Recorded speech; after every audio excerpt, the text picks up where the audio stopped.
लेकिन जो कठमुल्ला है, जिसे कह लीजिए आप, शब्द गलत है, लेकिन कहने में गुरेज नहीं है, क्योंकि वो देश के लिए घातक है, बिगाड़ने वाले लोग हैं, जनता को बरगलाने वाले लोग हैं, देश आगे न बढ़े इस प्रकार के लोग हैं, उनसे सावधान रहने की जरूरत है। आपकी तारीफ है इलाहाबाद हाईकोर्ट के जज साहब शेखर कुमार यादव जी। 1964 में जन्मे शेखर कुमार यादव जी जज साहब इलाहाबाद हाईकोर्ट में 2019 में चयनित हुए। उससे पहले सरकारी वकील रहे और अन्य प्रैक्टिस भी की। 2019 से एडिशनल जज बने और 2021 में परमानेंट जज इलाहाबाद हाईकोर्ट के। 1.5 वर्ष रिटायरमेंट को बाकी है। इन्होंने जो कहा आपने अभी सुना, उससे पहले मैं 2-3 बातें साफ कर दूं। कई बार सुप्रीम कोर्ट कह चुका है कि किसी भी आदेश को हम क्रिटिसाइज कर सकते हैं, किसी भी न्यायालय या जज साहब की बात को हम क्रिटिसाइज भी कर सकते हैं, गाली नहीं दे सकते और कभी देना भी नहीं चाहिए। लेकिन शेखर कुमार यादव जी ने हाल में विश्व हिंदू परिषद के एक प्रोग्राम में इलाहाबाद हाईकोर्ट में उन्होंने कुछ बातें रखी जो आज सुबह से वायरल हैं। बार एंड बेंच की पूरी रिपोर्ट को सामने रख के मैं बात करूंगा और शेखर कुमार यादव जी जो ऐसे नहीं थे अब वो ऐसे क्यों हो गए हैं उसको सोचने के लिए आप लोगों पे छोड़ दूंगा। आइए पहले ये समझते हैं कि शेखर कुमार यादव जज साहब ने इलाहाबाद हाईकोर्ट में ये जो आपने वीडियो क्लिप में सुना कि कटमुल्लों के बारे में जो बात की, उस पर पहला ओपिनियन मैं क्या रखता हूं। शेखर जी, अगर आप मेरा ये वीडियो कभी देखें, नमस्कार, मेरा नाम है निशांत वर्मा, मैं एक राजनीतिक विश्लेषक हूं, भारतीय हूं, हिंदू हूं, और अब मैं आपकी जो भी बातें आपने खास तौर पे रखी हैं उनको अपने ओपिनियन से सजाना चाहता हूं विदाउट प्रेजुडाइस। जी, आपने कहा कटमुल्लों ने देश को बर्बाद किया। पहली बात, कटमुल्ला शब्द जो है ये गाली समान है, लेकिन आपने ये भी एक्सट्रीमिस्ट्स के लिए यूज किया। एक्सट्रीमिस्ट मतलब चरमपंथियों के लिए। लेकिन जब आप कटमुल्ला शब्द का इस्तेमाल करते हैं तो आप मुसलमानों को हाईलाइट करते हैं। कौन कहता है कि देश में या दुनिया में सिर्फ मुसलमान ही एक्सट्रीमिस्ट हैं? अगर हमारे देश में भी देखा जाए तो बहुत सारे आतंकवादी, बहुत सारे टेररिस्ट, बहुत सारे चरमपंथी और बहुत सारे गुंडे बदमाश हिंदू, सिख, मुस्लिम, ईसाई सभी किस्म के हैं। तो किसी एक को माननीय जज द्वारा हाईलाइट करना और वो भी ऐसे शब्दों का प्रयोग करके और ये कहना कि देश को वो पीछे ले जाते हैं, ये मेरे अपने ओपिनियन से गलत है। और खास करके तब जब हाल ही में जब चंद्रचूड़ साहब सीजेआई थे, 5 जजों की सुप्रीम कोर्ट की बेंच ने कर्नाटक हाईकोर्ट के एक जज की फटकार लगाई थी, जब उस माननीय जज ने बेंगलुरु के एक भाग को पाकिस्तान कह करके पुकारा था या उससे संदर्भित किया था। इसके बावजूद भी हम लोग ये नहीं सीख पाते कि हमारे देश के रहने वाले लोग, उनके साथ हमें कैसा शब्दावली चयन करके बर्ताव करना चाहिए। ये मेरा ओपिनियन है। आप एक्सट्रीमिस्ट शब्द का इस्तेमाल भलीभांति करते, लेकिन अगर किसी धर्म को उसमें हाईलाइट ना करते तो मेरे ख्याल से वो बहुत बढ़िया एक पोर्शन ऑफ स्पीच बनता। लेकिन ये स्पीच बिल्कुल उल्टी, ये टुकड़ा बिल्कुल उल्टा पड़ गया, इवन इफ आप एक्सट्रीमिस्ट को संदर्भित करके बात कर रहे थे जब आपने धर्म को हाईलाइट किया। बट एनीवेज, ये अपनी अपनी सोच हो सकती है। हम सब भारतीयों को, यहां तक के जजों को एक अधिकार है फ्रीडम ऑफ स्पीच का, लेकिन उसमें भी रीजनेबल होना ये सुप्रीम कोर्ट ने कह रखा है। रीजनेबल स्पीच होती है, रीजनेबल फ्रीडम होती है। बट एनीवेज, मैं ये नहीं कहूंगा कि आप पहले से नरेंद्र मोदी और योगी आदित्यनाथ के तारीफ के पुल बांधते आए हैं इसलिए आपने ऐसा कहा। ये आपकी अपनी सोच है, लेकिन मैं ये मानता हूं कि आपकी ये सोच गलत है। आपको हाईलाइट नहीं करना चाहिए था मुल्लों को, आपको सभी एक्सट्रीमिस्ट के लिए कहना चाहिए था। बढ़ते हैं आगे, क्योंकि आपकी स्पीच के बहुत सारे अंश ऐसे बताए गए और लिख के बार एंड बेंच ने भी बताए हैं। मैं वीडियो नहीं प्ले करूंगा, मैं ऑलरेडी लिखी हुई चीजें बताऊंगा, क्योंकि अगर कोई प्रॉब्लम हो तो फिर आप बार एंड बेंच से बात कर लीजिएगा कि मेरी स्पीच को ऐसे क्यों दिखाया। क्योंकि आपने एक बहुत ही ऐसी बात कही कि जब आपने ये कहा कि आपको ये कहने में कोई गुरेज नहीं है कि ये हिंदुस्तान है।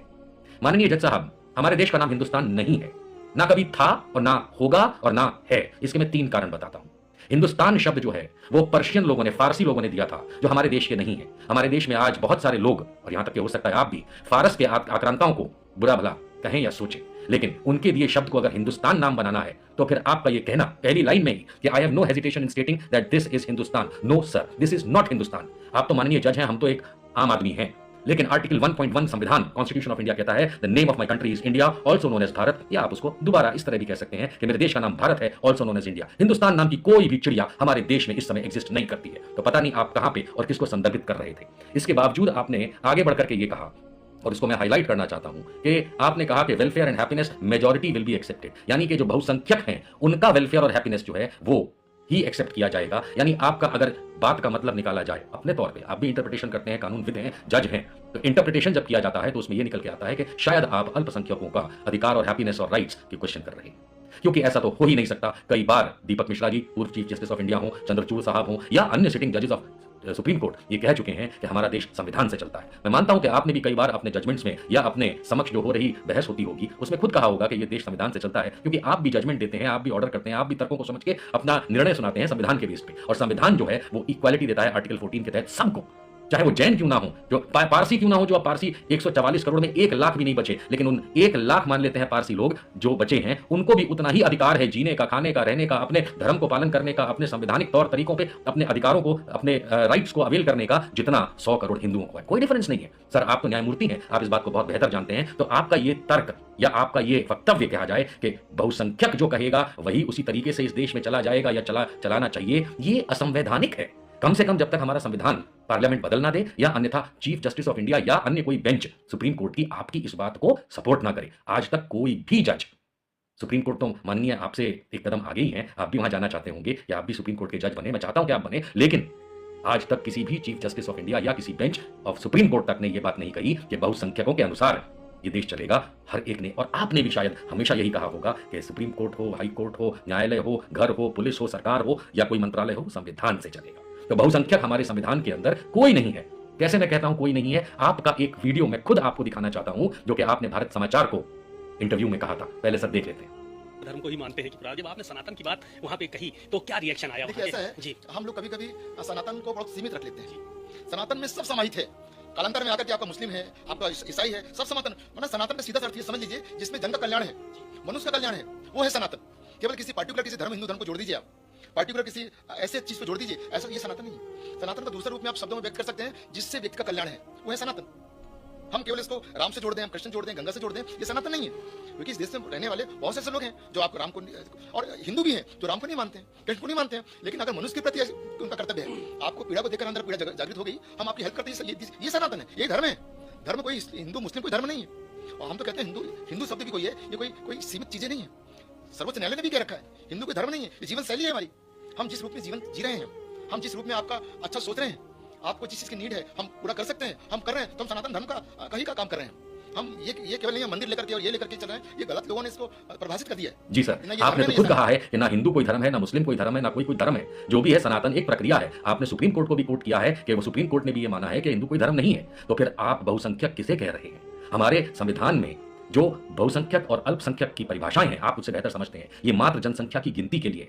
जब आप खुद जानते हैं या आप खुद जानते भी हैं और कह भी रहे हैं और आप सुप्रीम कोर्ट के आदेश से भी वाकिफ हैं कि हिंदू कोई धर्म नहीं है। प्रधानमंत्री मोदी जिसकी आप बहुत तारीफ कर चुके हैं, वो भी चीख चिल्ला के बोल चुके हैं, मैं वीडियो नहीं दिखाना चाहता, कनाडा में बोल चुके हैं, इंडिया में बोल चुके हैं कि हिंदू कोई धर्म नहीं है, वो तो एक जीवन शैली है, जो आप भी मानते हैं। तो फिर एक जीवन शैली जो होती है वो आर्टिकल 14 के तहत हम सबको अपनी अपनी जीवन शैली जीने का जो अधिकार है, मिनिमम अधिकार है, वो हमें कोई हमसे तब तक नहीं खींच सकता, हमसे मतलब सबसे, जब तक संविधान में बदलाव ना हो। और संविधान में बदलाव कोर्ट का काम नहीं है, न्यायालय का काम नहीं है। संविधान का बदलाव जो है वो पार्लियामेंट का काम है, और गैर संवैधानिक बदलाव हो तो फिर न्यायालय उसको उड़ा भी देता है, ये भी हम जानते हैं। हम बढ़ते हैं आगे, हम इससे कठमुल्ले वाली बात से अब आगे चलेंगे। कहने की बात तो ये है कि आपने तो कह दिया कि वो लोग देश के लिए घातक है, लेकिन आपने एक बार भी ये नहीं कहा कि ध्रुव सक्सेना जैसे लोग, टीएस राजा जैसे लोग और अन्य बाबरी को मर्डर करने वाले लोग या अन्यथा इस तरीके के लोग हमारे देश में जो हैं, उनका भी नाम आप ले सकते थे, but that is your choice and I don't mind, वो आपका अधिकार है।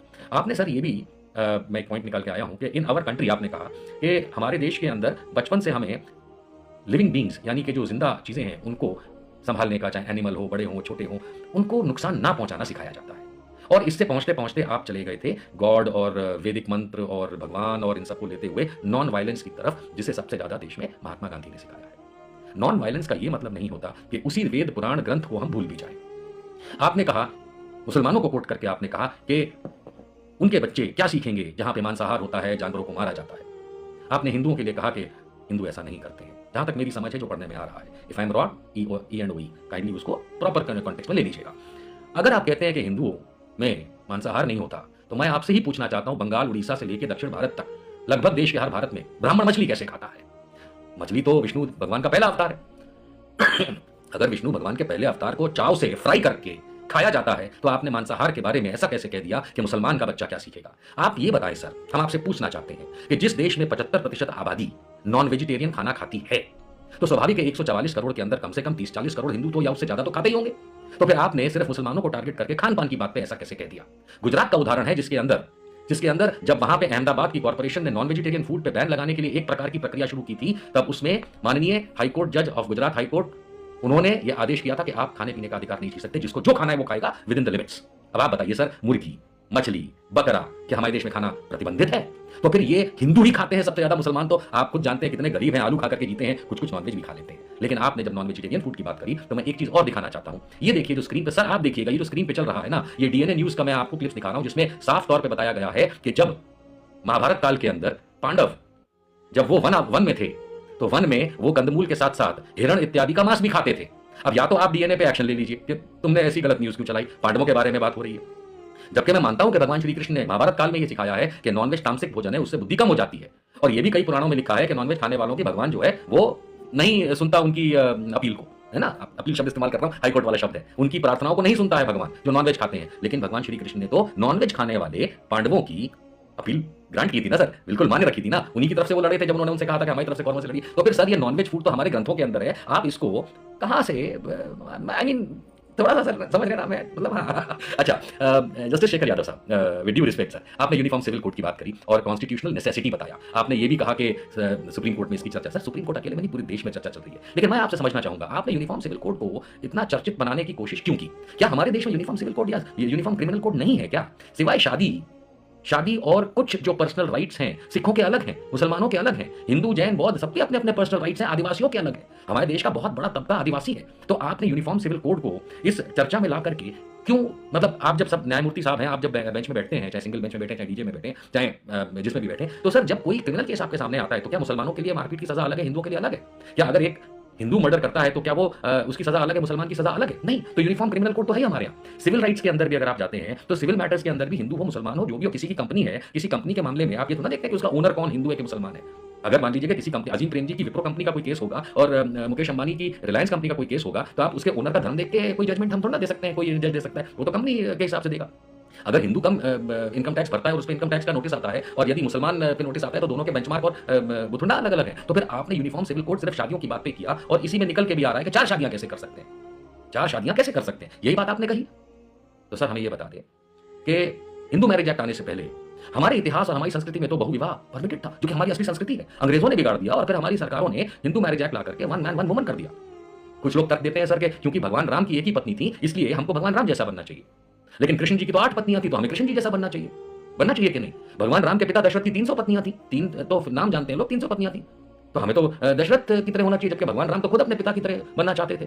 तो फिर हमारे समाज में, हमारी संस्कृति में, इस भूगोल की संस्कृति में, इस डेमोग्राफी में जिसकी आप बात करते हैं कि ये हमारे भारतवर्ष की संस्कृति है, हमारे भारतवर्ष की संस्कृति में तो बहुविवाह है विदाउट नंबर्स, और सिर्फ पुरुषों के लिए नहीं, महिलाओं के लिए भी। फिर ले जाता हूं महाभारत काल के अंदर, द्रौपदी के 5 पति थे। आज भी हिमाचल अन्य जगहों पे कुछ ऐसे ट्राइब्स रहते हैं जिनकी 5 पति होते हैं या 1 से अधिक पति होते हैं। क्या हम उनको रोक सकेंगे? क्या हम अपने संस्कृति को ना माने? मेरे ख्याल से ये ज्यादा बेहतर होता। विश्व हिंदू परिषद के आप प्रोग्राम में थे, वहां पे आप ये कहते हैं कि अंग्रेजों के बनाए हुए ये 1 मैन 1 वुमन कानून को हमें खत्म करना चाहिए, और पिछली सरकारों ने जो हिंदू मैरिज एक्ट के अंदर 1 मैन 1 प्रोविजन जो किया है वो हमारी संस्कृति, हिंदू संस्कृति के खिलाफ है और आपको उसे बहुविवाह की तरफ ले जाना चाहिए, परमिशन देनी चाहिए। एक आदमी 100 शादियां करने दो। बचपन में नानी मां कहानी सुनाती थी सोते पे, एक राजा था उसकी 100 रानियां थी। वो क्या था सर? वो हमारी संस्कृति थी। और आज हम अंग्रेजों के पिट्ठू बन करके 1 मैन 1 वुमन कर रहे हैं। हमारे यहाँ तो द्रौपदी का हमें सम्मान करना चाहिए कि एक औरत को परमिशन होनी चाहिए, जितनी शादियां करनी करो। Why are we stopping? तो आपका ये फिर मुसलमानों की तरफ ले जाना, मेरे ख्याल से मेरी ओपिनियन है, I am only criticising your statement, I am not insulting you, कि भाई यूनिफॉर्म सिविल कोड में आप जब ये कहते हैं तो शादियों वाले मामले पे मुस्लिम कम्युनिटी का टारगेट करना सिर्फ ये अच्छी बात नहीं है। आपने हलाला की बात करी कि हलाला बहुत गलत है। हलाला बहुत गलत है, हलाला गलत नहीं है सर। हलाला का प्रोसीजर गलत हो गया था, जो तलाके बिद्दत वाली बात थी, और उसको बिल्कुल सुप्रीम कोर्ट जी ने एकदम सही तरीके से उड़ा दिया। अब उसको दोबारा कहना ये अपने आप में गलत है, बिकॉज हलाला यानी कि तलाके, माफ कीजिएगा, इंस्टेंट ट्रिपल तलाक वाला सिस्टम लगा करके जो हलाला की प्रोसेस होती थी वो गलत थी।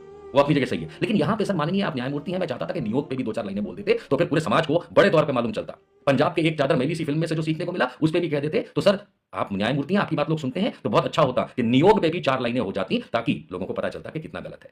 प्रैक्टिस ऑफ ट्रिपल तलाक तो बिल्कुल ही गलत है, लेकिन मल्टीपल वाइफ्स वाली जो बात है वो सर हम नहीं मानते। और रही बात मुसलमानों को टारगेट करने की, तो बहुत ईजी है। मजा तो तब आता जब हम आपकी स्पीच में हिंदुओं पे, क्योंकि विश्व हिंदू परिषद के यहाँ बैठे थे, जब आपने कहा कि भाई मुसलमान जो हैं या एक्सट्रीमिस्ट जो हैं, तो विश्व हिंदू परिषद तो अपने आप में एक्सट्रीमिस्ट एक संस्था है। आपसे बेहतर कौन जानता होगा सर, आप तो उनके कार्यक्रम तक में भी हुआ है। विश्व हिंदू परिषद कितनी बड़ी एक्सट्रीमिस्ट संस्था है, आप उनको भी कुछ अच्छा सा अपना सुझाव जरूर देते, लेकिन वो हमको भी सुनने को नहीं मिला। अब आपने यह कहा कि you can't disrespect a woman who has been recognised as goddess in our shastra and Vedas. बिल्कुल सही है सर, कि भाई किसी भी महिला को हम डिसरिस्पेक्ट नहीं कर सकते, बिल्कुल सही बात है, क्योंकि उन्हें देवी का दर्जा मिला हुआ है। You can't claim the right of 4 wifes, और इसलिए आपने मुसलमानों को कहा कि 4 पत्नियां आप नहीं रख सकते। सर ये आपका स्टेटमेंट गलत तो नहीं हो रहा है? ये गलत तो नहीं हो रहा है? देश में सबसे ज्यादा बलात्कार हिंदू करते हैं, हाँ, एनसीआरबी का डेटा आपके सामने होगा सर, मैं भी निकाल के दे सकता हूँ आपको, आप भी निकाल लीजिए sir. National crime report bureau Bharat सरकार का आंकड़ा निकाल के देख लीजिए, सबसे ज्यादा बलात्कारी हिंदू निकलेंगे। तो गॉडेस का दर्जा हिंदुओं ने दिया और हिंदू सबसे ज्यादा बलात्कारी है, तो फिर इसके अंदर मुसलमानों को बोलने की क्या जरूरत है? हिंदुओं को बोलना चाहिए था सर, विश्व हिंदू परिषद को बोलना चाहिए था कि तुम प्रोग्राम चलाओ, ताकि हिंदू लोग जो सबसे ज्यादा बलात्कारी हैं देश में, आंकड़े बोलते हैं, मैं नहीं बोल रहा, उनको जरा ठीक किया जाए। और इस वजह से आप ये कहते हैं कि 4 पत्नियां नहीं रख सकता इस्लाम। सर आर्टिकल 14 का तो उल्लंघन करने का किसी को अधिकार नहीं है। मुस्लिम पर्सनल लॉ जब तक इस देश के अंदर निहित है संविधान में और सुप्रीम कोर्ट के भी आदेशों के तहत, तो फिर उसके अंदर आप और मैं कौन होते हैं? इवन इफ यू आर न्यायमूर्ति sir, with due respect, with complete due respect, आप कौन होते हैं ये कहने वाले कि मुसलमानों को 4 पत्नियां रखने का अधिकार नहीं होना चाहिए या नहीं है? बिल्कुल है। जब हमारे यहाँ द्रौपदी को 5 पति रखने का अधिकार है, जब हमारे यहाँ नानी माँ सुलाते पे कहती है एक राजा था जिसकी 100 रानियां थी, जब दशरथ जी राम जी के पिता की 300 पत्नियां हो सकती हैं, जब भगवान श्री कृष्ण की 8 पत्नियां हो सकती हैं, वो गोपियों वाला नहीं बता रहा हूं, 8 जो है, चाहे तो मैं नाम गिना सकता हूं, आपको तो पता ही होगा सर। तो फिर उसके बाद ये कहना, और अभी मैं ये नहीं समझ पा रहा हूं सर कि आपने कामदेव की बात क्यों नहीं की? वो भी हमारे भगवान है, कामदेव तो कहीं भी तीर मार देते थे, उनका तो कोई प्रॉब्लम नहीं था, वो हमारे भगवान नहीं है क्या? सर जिस दिन ना आपको मैं एक अपना मतलब रिक्वेस्ट ही कर सकता हूं, जिस दिन आप खजुराहो के मंदिर गिरवा देंगे ना सर, डिमोलिश करवा दीजिए जेसीबी भेज करके, बुलडोजर भेज के, उस दिन मैं मानूंगा कि आपने मुसलमानों को नहीं पूरे देश में अच्छी बात करने के लिए कुछ टारगेट किया। खजुराहो के मंदिर का एक विजिट कीजिएगा सर, ऐसे ऐसे जिसको आज की तारीख में अनैतिक यौन संबंध कहा जाता है, वहां पे है जानवरों के साथ, अन्य लोगों के साथ, वो परमिटेड है हमारे धर्म के अंदर, क्योंकि वो हिंदू धर्म है। दुनिया से लोग आते हैं, मोदी सरकार वहां पे एयरपोर्ट बनवा रही, होटल बनवा रही, ताकि और लोग जाकर के देखें, है ना? और आप कह रहे हैं कि हमको मुसलमानों को 4 पत्नियां नहीं रखने देनी चाहिए। ये कौन सा यूनिफॉर्म सिविल कोड है? यूनिफॉर्म सिविल कोड तो ऐसा बनाइए कि हमको पुराने हिंदू धर्म की तरफ ले जाइए सर, जहां पे एक व्यक्ति अनेकों शादियां कर सकता था, एक महिला 5 तक तो कर ही सकती थी। तो फिर ऐसा यूनिफॉर्म सिविल कोड बनाइए और फिर मुसलमानों को बोलिए 4 नहीं तुम 5 करो, तब तो कोई तर्क भी बने। लेकिन आर्टिकल 14 का उल्लंघन तो ना आप कर सकते ना मैं कर सकता हूं, ना वो समानता का अधिकार तो हमको देना ही पड़ेगा। और समानता का अधिकार का ये मतलब नहीं है वन मैन वन वुमन, समानता का अधिकार का मतलब है सर कि जिसको जो अपना धर्म प्रैक्टिस करना है वो कर सकता है, या तो पर्सनल लॉ को पहले आप करिए। तो मैं गीता गंगा ये सब बातें मैं समझता हूं सर, और आपने जो भी बातें कही हैं वो मुझे थोड़ा सा अचरज भरी लगी कि भाई आप मुसलमानों को टारगेट कर रहे हैं, फिर आप ये भी कह रहे हैं, मैंने आपके इंटरव्यू को देखा कि आप ये भी कह रहे हैं कि भाई हमारे सनातन में तो सब बराबर है और बहुत से हिंदू हैं जो राम और कृष्ण को नहीं मानते हैं, चलेगा भाई, अपना अपना तरीका है। तो सर जब अपना अपना तरीका है जी, आपने ये बड़े अपने अपने शब्दों में कहा उस इंटरव्यू के अंदर कि भाई हिंदुओं में भी बहुत से हैं जो राम और कृष्ण को नहीं मानते, तो क्या आप उनको देश से निकाल देंगे? क्या आप उनको मुल्ला कहेंगे? नहीं, आप मतलब in the sense not you but people. तो फिर कहने का तात्पर्य ये है कि जब हमको हिंदुओं के अंदर इतने वेरिएशन अलाउड हैं, तो फिर मुसलमानों को टारगेट करने का क्या फायदा? कोई फायदा नहीं सर। मैंने कुछ कमेंट्स पढ़े हैं अलग अलग सोशल मीडिया पोस्ट पे, जिसमें लोग तो ये तक कहने लगे हैं कि आपने अब तक जो निर्णय लिए हैं एज जज, भाई उसको भी रिव्यू कराना चाहिए कि कहीं ऐसा बायस ना हो। लेकिन सर मैंने आपका जो इंटरव्यू देखा भारत समाचार पे, उसमें मैं समझ सकता हूँ कि आप बायस्ड नहीं है, क्योंकि उसके अंदर आपने आप बहुत ही अच्छे हम्बल बैकग्राउंड से आए, आपने मेहनत की, आप उठे, और मैं मानता हूं कि आप बहुत अच्छे जज हैं। लेकिन सर मेरी एक दरख्वास्त है, समझ गए सर? तो हाथ जोड़ के दरख्वास्त ही है, बिना बोले मैं समझा रहा हूं, अपना एक वक्तव्य के तौर पे। आप माननीय जज हैं, आप मेरे इस वीडियो को देख के गुस्सा भी हो सकते हैं, सुओ मोटो एक्शन लेके मुझे जेल भी डलवा सकते हैं, मैं जानता हूं। लेकिन एक बात कहूं सर, आप संविधान के खिलाफ फिर भी नहीं जा सकते, आप मुसलमानों को टारगेट नहीं कर सकते ऐसे ओपन स्पीच में, आप विश्व हिंदू परिषद में बैठ करके इस तरीके से किसी धर्म विशेष को लेकर के, नहीं सर, ये गलत था, ये गलत था। मैं आपकी हर बात से एग्री कर सकता हूं, बशर्ते आप सभी समुदायों को मिला करके अगर कुरीतियों को एक साथ कहें। वरना हमारी हिंदू संस्कृति में सती प्रथा, बाल विवाह, बहु विवाह को वापस दिलवाइए न्यायमूर्ति जी, वरना ये एक तरफा डायलॉग, एक तरफा स्पीच, एक तरफा मुसलमानों का क्रिटिसिज्म, नहीं सर, बहुत गलत है।